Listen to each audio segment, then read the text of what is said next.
They're too wild, even for the zoo, my sister-in-law, Amanda, smirked, adjusting her designer sunglasses while delivering the news that my children weren't welcome on an annual family zoo trip. We want this to be a peaceful, educational experience for the well-behaved children. Let me start by explaining why this particular exclusion cuts so deep.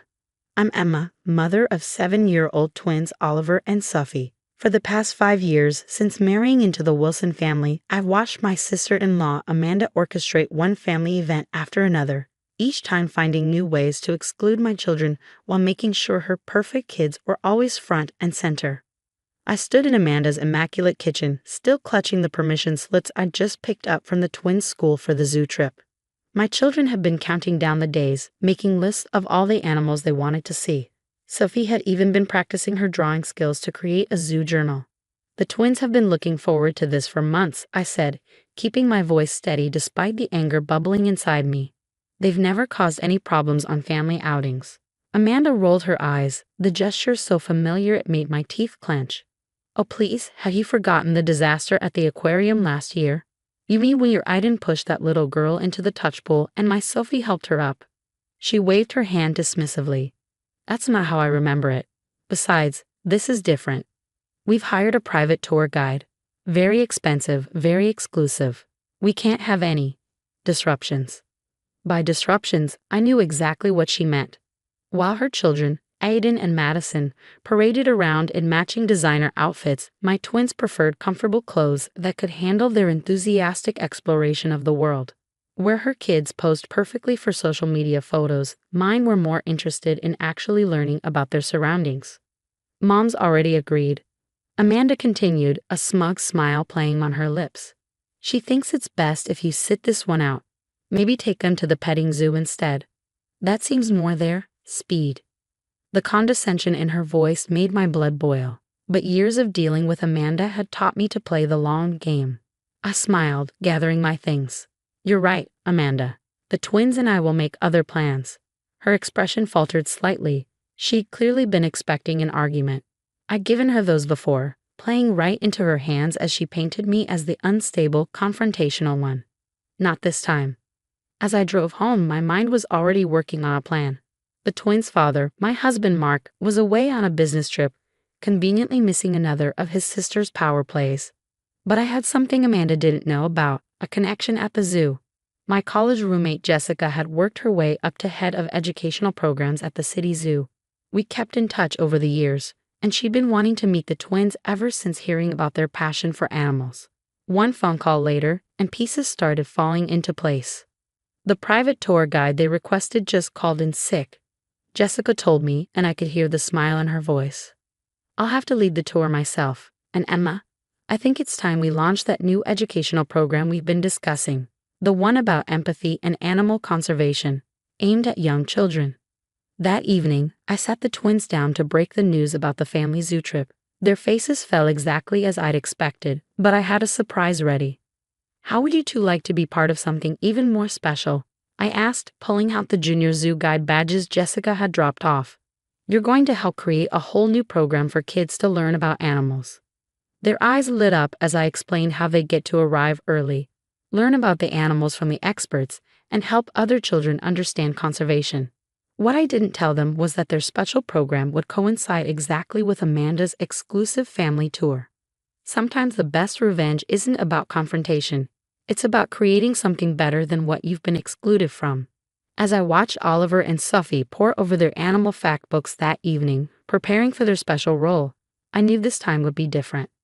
Little did Amanda know, but her perfectly planned zoo trip was about to become a very different kind of animal adventure. The twins and I had been pushed aside one too many times, and this time, we weren't just going to accept it, we were going to thrive despite it. The morning of the zoo trip arrived bright and clear. I helped the twins into their new junior zoo guide uniforms. Khaki shirts with official badges, complete with little notebooks for their observations. Jessica had gone above and beyond, even providing them with child-sized binoculars and safari hats. Remember, I told them as we drove to the zoo an hour before the family was scheduled to arrive. Today, you're not just visitors, you're helping other children learn about the animals. We met Jessica at the staff entrance, where she immediately knelt down to the twins' level. Are my new junior guides ready? she asked, her enthusiasm genuine. Oliver and Sophie nodded eagerly, already pulling out their notebooks. As Jessica led us through the behind-the-scenes areas, teaching the twins about animal care and conservation, I caught glimpses of the other zoo staff watching with warm smiles. This wasn't just for show. My children were genuinely learning and engaging with everything around them. Around 10 a.m., I spotted Amanda's luxury SUV pulling into the parking lot. Through the staff area's one-way windows, I watched as she herded her perfectly coordinated family toward the entrance, her children, Aiden and Madison, already looking bored as they stared at their phones. Mrs. Wilson, a staff member, approached Amanda's group. "I'm afraid there's been a slight change of plans. Your private tour guide is ill, but our head of educational programs will be leading your tour personally." Amanda's face lit up at the perceived upgrade. "Oh, how wonderful. You see, Mom," she said to my mother-in-law, "I told you this exclusive tour was worth the extra money." Jessica stepped forward to greet them, professionally dressed and carrying her tablet. "Welcome to our special conservation tour. Today, we're trying something new. We'll be joined by our junior zoo guides, who'll be helping educate young visitors about animal preservation." Before Amanda could protest, Oliver and Sophie emerged from behind a display, looking official in their uniforms. The look on Amanda's face was priceless, a mix of shock, anger, and the dawning realization that she couldn't make a scene without ruining her perfect family image. "What are they doing here?" she hissed at me as I walked up. "This was supposed to be a private tour." "Oh, did you know?" I replied innocently. "The zoo's new educational program starts today. The twins were specially selected to help launch it." Our mother-in-law, usually Amanda's strongest ally, was already being charmed by Sophie's detailed explanation of penguin habits. Even Aiden and Madison had put down their phones, curious about their cousins' official-looking uniforms and equipment. The tour began, but it was nothing like Amanda had planned. Instead of her orchestrated photo opportunities, the focus was on actual learning. Oliver and Sophie took their roles seriously, sharing facts they'd studied and helping their cousins spot interesting animal behaviors. "Did you know that giraffes have the same number of neck vertebrae as humans?" Sophie explained to Madison, who was actually taking notes. "They're just much bigger. And look how the lions communicate with their tails." Oliver showed Aiden how to use the binoculars properly. "The position tells you what they're feeling." Amanda tried several times to redirect attention to her planned activities, but her own children were too engaged in their cousin's enthusiasm. When Aiden asked if he could borrow Oliver's notebook to write down facts about elephants, I thought Amanda might explode. The security cameras positioned throughout the zoo captured everything, from Amanda's attempts to edge the twins out of photos to her increasingly frustrated efforts to regain control of the narrative. But they also captured something else: natural, unscripted moments of children learning and enjoying themselves together. "Your children," my mother-in-law said during a break, watching as all 4 kids clustered around a zookeeper giving an impromptu lesson about reptiles. "They really know their stuff." I had no idea they were so knowledgeable. "They love animals," I replied simply. "They just needed a chance to show it." The turning point came at the primate exhibit. While Amanda was trying to arrange her children for yet another perfect photo, Aiden spotted a baby orangutan doing something interesting.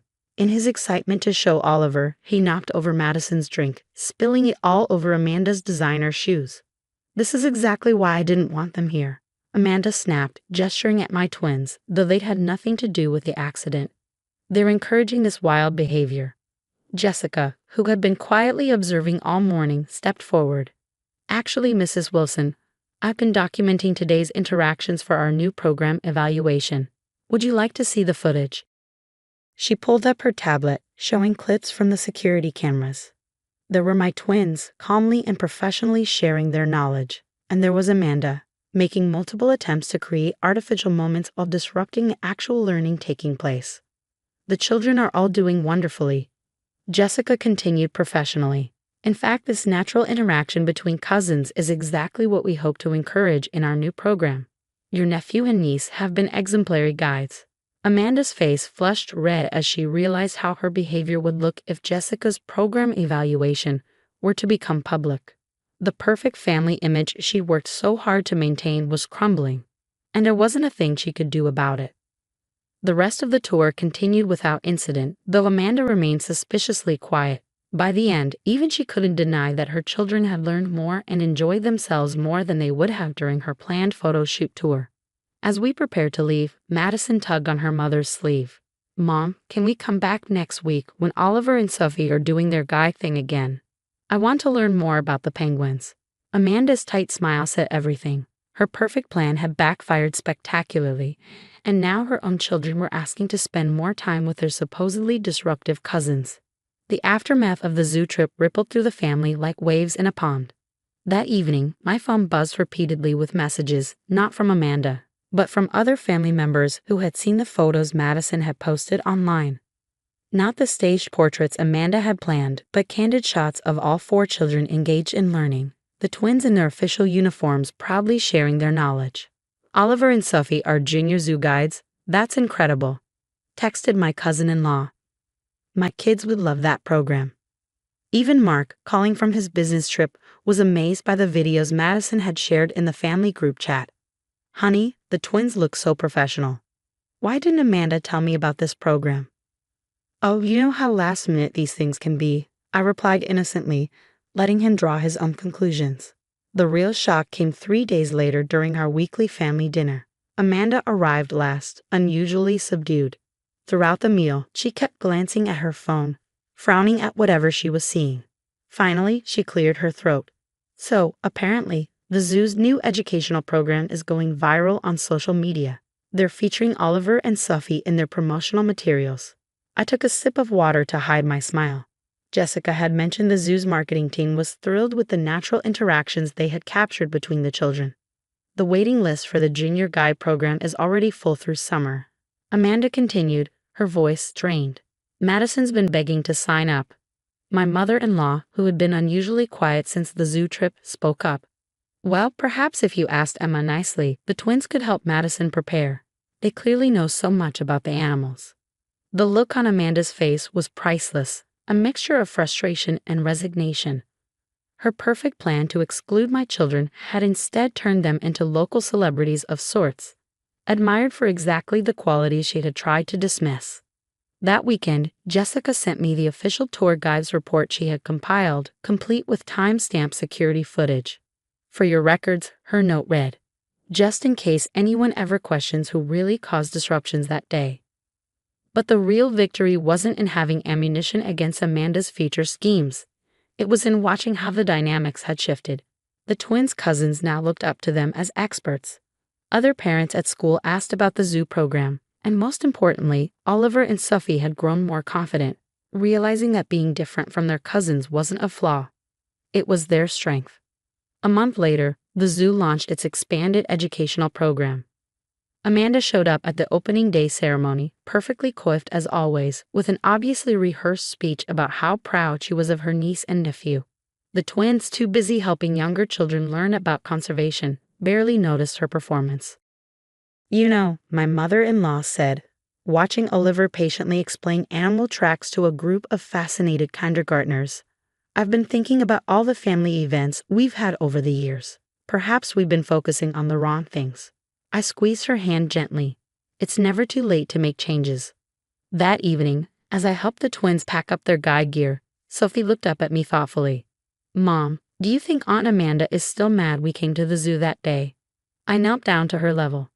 "Sometimes, sweetheart, people get upset when things don't go exactly as they planned. But sometimes that's how we discover something even better. Like how Madison and Aiden are our friends now." Oliver chimed in. "Exactly like that." As we drove home, I thought about how one day at the zoo had changed so much. Amanda still hosted her perfect family events, but now there was an unspoken understanding. Excluding my children would mean missing out on the genuine enthusiasm and knowledge they brought to any gathering. The twins' zoo badges now hang proudly in their room, next to photos of them teaching their cousins about wildlife.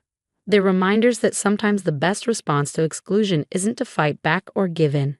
It's to create something better, something genuine that no amount of perfectionism can compete with. And if Amanda ever forgets that lesson, well, we still have that tour guide's report, complete with security footage, safely stored away. But somehow, I don't think we'll need it. After all, the truth about who really belongs has a way of revealing itself, one genuine moment at a time.